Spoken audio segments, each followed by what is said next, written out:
والسلام عليكم كده حلقة جديدة من مسلسلكم تقديم وزيز بإذن تعجبكم فيديو جديد. والنهاردة هنتكلم عن مباراة الأهلي والزمالك. إيه يا جدعان ده؟ فين الكورة؟ فين الماتشات بتاعت السوبر؟ فين يعني؟ ولا أهلي ولا زمالك ولا أداء نيلة. مفيش خطط، المدربين بيعكوا، اللعيبة مش جاهزة. يعني في أول الموسم يا جدعان، أصل لو إحنا مثلا في آخر الموسم نقول ده كان موسم طويل وجهاد وتعب ومعرفش إيه وكده، ماشي. بس ما يبقاش احنا لسه في اول الموسم وبنقول يا هادي بسم الله الرحمن الرحيم واللعيبه تظهر بالاداء ده، والمدربين كمان بيعكوا بطريقه غريبه، سواء كولر او جوميز يمكن هي بس دونجا ماشي مش موجود فمش بايده، بس زياد كمان معرفش يعني حاسه مش موجود في الملعب تقريبا، ظهر في الاخر بس وبيعمل اي فاولات باي غشامه وخلاص، والحكم كمان مش بيحسبها.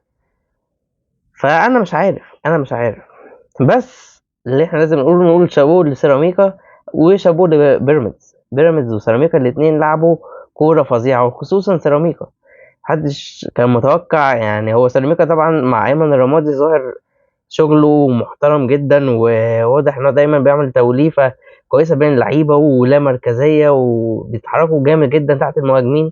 أشوفه بيلعب بكام اسم مهاجم: زلاكا، فخر اللقاي، اسلام عيسى، مين تاني، زلاكا، فخر اللقاي، اسلام عيسى.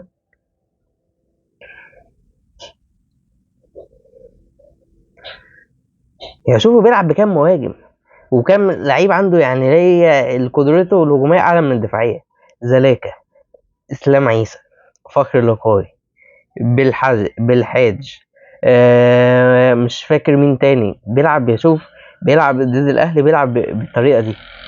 وكان برضه ده مش اول مره، قبل كده كان بيلعب برضه بياسر ريان ومحمد ابراهيم وصديق وجوله وكل ده الصراحة. وبودلة كمان، اشوف البودلة، اشوف ولا موكا ده نزل كام مرة رقص اكرم توفيق اللي هو المفروض احسن باك دفاع في مصر. شوف اللي ولا اوتاكا ده ولا معرفش اسمه ايه. وفكرة يا جماعة ان هو في لعيبة هو لسه رايحين اصلا سيراميكا، لسه اول ماتش للسيراميكا. فكر لقاي ولا اسلام عيسى ولا عبد الله مجدي، اللعيبة دي يعني حرفيا هو يعني اول مرة يشوفوا اصلا. الزمالك تقريبا كان بيلعب معاه قبل كده، بس مثلا فكر لقاي واسلام عيسى تقريبا اول مره مثلا يتعاملوا مع ايمن الرمادي. شوف قد ايه محفظهم، شوف قد ايه تاثيره عليهم. شوف بعد ما لوكاي جاب الجون راح حضنه ازاي. يعني ممكن لوكاي ممكن بالكره احرف بكتير كمان من احمد ياسر ريان. فشوف قد إيه بعد ما جاب الجون راح حضن المدرب ازاي، ان هو يعني انت امنت فيا وصدقت فيا وانا اهو. وفي اول ماتش وبيحفظهم. شوف اللعيبه تحس انهم كانوا بيلعبوا مع بعض من سنين شخصيا. 3 حاجات دول كان هو بيلعب بالطريقة دي ضد ريال مدريد بيهاجم، واحنا اتفاجئنا ازاي بتهاجم ضد ريال مدريد يا عم. كان الماتش فتح في الاخر، بس يعني كان ممكن في وقت من اوقات الماتش اوقات كتيرة كان ممكن يتعادل، فرصة قفشة ضاعت وكده. ضد مش فاكر كان بالميراس ولا فلامينجو حاجة كده بيهاجم. اوكلاند، وفي فريق تقريبا مش فاكر من جنوب امريكا ولا شمال امريكا حاجة كده برضو راح كسبوا، دخل فيه 3 جوان. فايه يا معلم، قلنا ايه المدرب اللي يجي يفرض الشخصية والفظيع والانضباط على اللعيبة وكده. مش عارف، تحس مع الوقت بيعدي تحس كولر بيتعامل غلط. مدرب معرفش بيعمل ده الروتيشن ده في اول الموسم ولا ايه اللي بيعمله. انا مش فاهم كولر بجد كان بيعمل ايه في الماتش ده. عمال يجرب في لعيبة وعمال بيعمل حاجات. يعني طاهر ماشي، طاهر مهاجم، مشت معاك يا عم، مشت معاك. وطاهر جاب جونين، واحد بارتقاء ولا اعظم فوق، بس سامل كان خايف من الكوره ما اعرفش ازاي. هو حارس مرمى وطلع بدماغه مش بايده.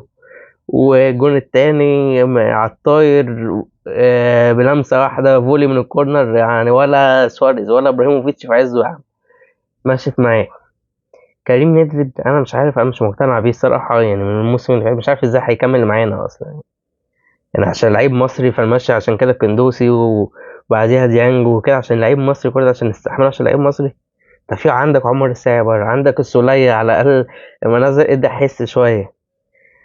هو بيحاول يعمل عليه كريم نيدفيد، يعني تحس ان هو بيحاول يعمل عليه، بس هو مش عارف، في بطء غريب، مش عارف، مش في فورمة ولا مش عارف، في حاجة غريبة في كريم نيدفيد. يعني هو ده لعيب كان معروف عليه ان هو الورك ريت بتاعه عالي، سواء ما كان قبل كده لما كان معانا ولما راح لفيوتشر وكده ومدرب ولعيب عنده وعي تكتيكي عالي جدا. بس مؤخرا مش عارف، يعني انا مش عارف فين الوعي التكتيكي، فين الزياده الهجوميه، فين صناعه الفرص، فين الحاجات دي كلها. الحقيقه الحاجات دي كلها ما كانتش موجوده خالص عند كريم. يعني ميح دلوقتي دفاعيا بس الكوره ماشي الحجز قدام اسلام عيسى وكده وطلعها بره، حاجات دفاعيه. وهو اصلا اللي كان بيميزه اكتر اللي هو الجانب الهجومي والتمركزات والباصات والسروهات والحاجات دي. خلصنا من كريم نيدفيد، يعني خلصنا كده من طاهر. كريم نيدفيد الامام بقى، امام كجناح شمال. يعني هو لو الشحات شتم كولر بامه ما كانش هيعمل كده. ولما نزل الشحات نزله جناح يمين، يعني هو فاهم مش عارف هو بيعاقب امام ان هو يلعبه جناح شمال 90 دقيقه. 90 دقيقه. طب يا راجل فين رضا سليم؟ طب يا راجل نزل، سيب طاهر في الملعب خليه يمين والشحات يبقى شمال زي ما كان بيلعب، ولا طاهر يلعب شمال كمان. انا مش فاهم ايه وجه العقاب لو ده عقاب ان هو يلعب امام عاشور كجناح شمال الماتش كله. الماتش 90 دقيقه انا مش هطلعك، هسيبك جناح شمال. هو مش عارف يعدي، مش حتته. قبل كده كان جربه ماشي، بس المره دي انت مش مجبر على كده، انت يعني مفيش اي اجبار انت تعمل كده. رجعه يا عم نص ملعب، يعني على الاقل رجعه نص ملعب. بس هو دي 3 نقط اللي هو عك فيها كولر. حاجات تانية بقى من اللعيبة، يعني بيرس تاو مش عارف، لعيب أنا بحبه جدا. أول ماتش أحضره الأهلي كان هو بيرس تاو ضد الإسماعيلي اللي جاب فيه الجونين، والرقصة بتاعته العظمة كلها. لعيب أنا بحبه جدا، مش بحب أنتقده. بس بيرس تاو مش عارف بقاله فترة مش شايف قدامه. يعني بيحاول ماشي، يعني عمال يحاول يجري ويعافر وكده، بس أنت مش بتعمل حاجة يا معلم. انت يا معلم مش عارف، مبقتش تعرف تعدي 1 على 1. مبقتش تعرف، مبقتش عندك سرعة، رجليك اليمين كأنها مقطوعة، مش عارف ايه بيرست اوت. بقية الفرقة أكرم برضو يعني مكانش وحش. شوبير في ناس كتير بتشيد بيه ان هو صد كورة كتيرة، ماشي هو كان كويس وبيطلع كويس وكده. بس شوبير فيه كور كتيرة، يعني بورنش كان بيطلع كويس بس في كور كتير كان بيطلع فيها غلط. دي الحاجة التانية، عمال بيتمنظر شوية، كل شوية بيلعب برجله. يعني لازم بقى يبقى بظيع بقى معرفش بطريقة عاملة ازاي. يا سلام على المدرسة الألمانية يا معلم اللي انت بتتبعها. بس خلاص اهدى، باظ السهل، العب السهل. مش لعيب ممسوك لازم هتديله الكرة لوب بطريقة معينة لازم توصلها له، مفيش كده يا معلم، العب السهل. بقية الفرقة أنا شايف إن هي كانت كويسة. يعني بقية الفرقة يحيى عطية الله نص نص بس عمل الأسيست. عمر كمال يعني نص نص برضو، يعني ما اعرفش عمر كمال دفاعيا برضو حاسه اقل من المتوقع. ياسر ابراهيم ورامي ربيعه كور كتير بيشيلوها كويس، وفي كور ساعات بتعدي منهم بسذاجه، بس الحمد لله يعني. خلينا بقى من كل ده، خلينا بقى نتكلم عن قفشه. قفشه يا جدعان، يعني الماتش ده انا كنت متوقع بقى ايه، هينزل ياكل نجيله. بس قفشه مش عارف ما كانش برضو شغال الماتش ده. هو معظم الفرقه كان في دروب غريب. بس سيبك بقى من الفرقه، يعني خلينا نركز في كولر. لحد امتى هنفضل في الماتشات الكبيره نسيب الكوره ونرجع ورا؟ يعني الموضوع ده بدا تقريبا من السوبر ليج ضد سيمبا ذهاب عوده راجعين ورا. الماتشات برضو تشامبيونز ليج ما اعرفش ضد رجاء ذهاب عوده ورا. ضد سيراميكا جبنا جون رجعنا ورا. السوبر الافريقي اللي فات راجعين ورا ماتش كله، رغم ان احنا احسن منهم فرديا ومعنويا. يعني لحد امتى هيفضل يعني الموضوع ده؟ يا ريتنا بنرجع ورا طب، وبنعتمد بقى يعني في شكل منظم للفكر بتاع الهجمات المرتده. لعيبه متدربه 4 جمل مثلا. مفيش. ما هي المشكله بقى ان هو مفيش حتى هجمات مرتده. يعني ولا مننا احنا بقى سايبين لهم الكوره، ولا مننا احنا بنعمل هجمات بقى مرتده ومأمنين كمان. يا سلام بقى ورا دفاعيا، ده في ورا كوارث يعني. فانا مش عارف الصراحه، يعني لحد امتى يعني هنفضل نلعب بالطريقه دي. اتمنى الماتش اللي جاي اللعيبه تفوق، اتمنى كولر يفوق، ما يبقاش فيه عند بتاع روتيشن ولا تجارب جديده ولا ما اعرفش هو بيسمي ايه اللي هو بيعمله ده. يا ريت لعيب زي رضا سليم يقتنع بيه ينزله. لعيب زي السولية ولا عمر الساعي احسن من ندفيد. بس اظن الماتش الجاي هيبقى مروان واكرم يعني، وقدامهم اظن امام يعني.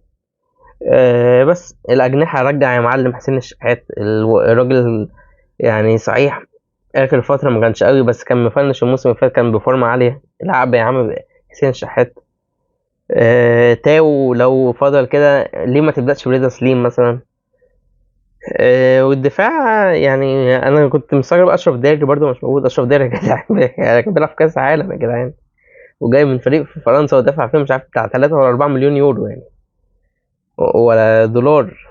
وفي الاخر برضو يعني ياسر ابراهيم، شكرا لياسر ابراهيم على كل حاجه ولاعيب الراجل وكل حاجه، بس اشرف داري المفروض كواليتي تاني يعني.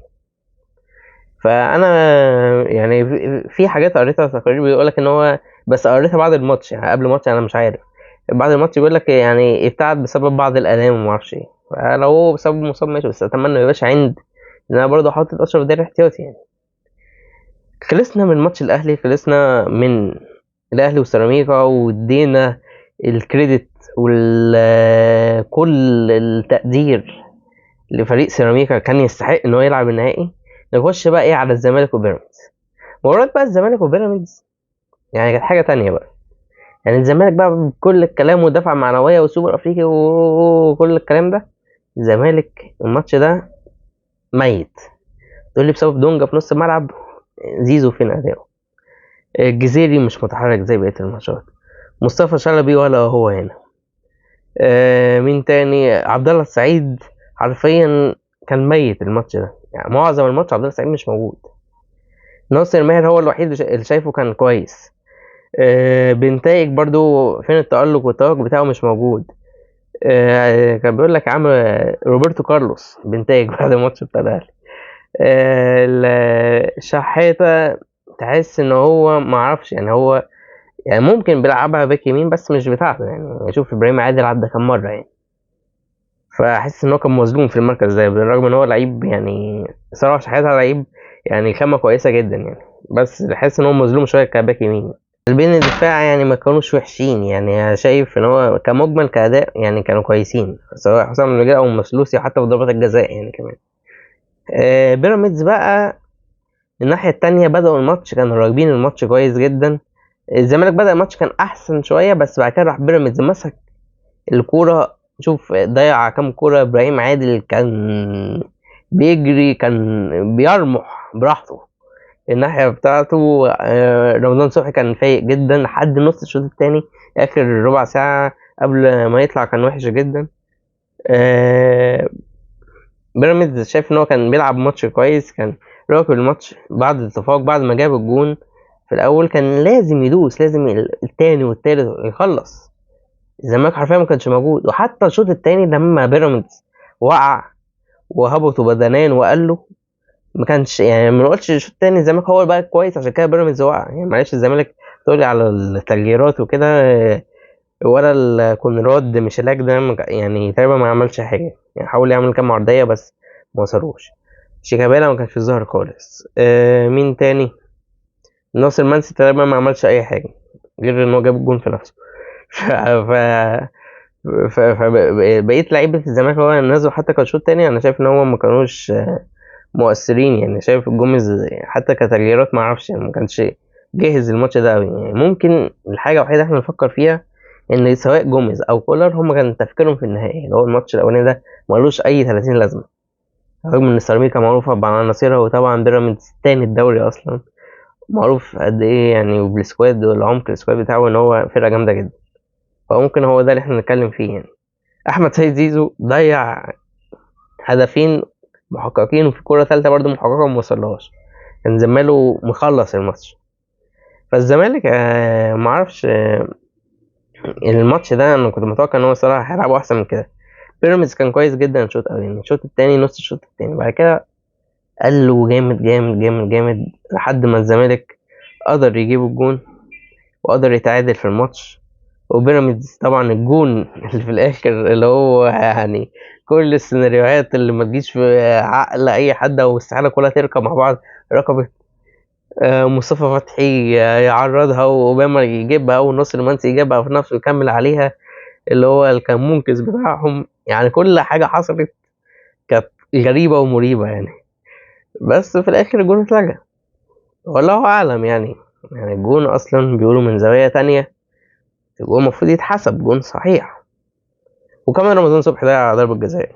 بس الجون اللي اتلغى ده المفروض، يعني مش عارف، يعني حتى يا جماعه لو احنا هناخدها بالعقل كده، يعني عندنا في الدوري المصري وده تحكيم مصري برضو، محمود عاشور كان على الفار، يعني بياخدوا وقت قد ايه؟ يعني لو يعني في حاجة عبيطة، لو تسلل قد كده في اي فرق 10 متر، ممكن ياخدوا فيها بتاع دقيقتين 3 4، وتستغرب ليه مستنيين كل ده.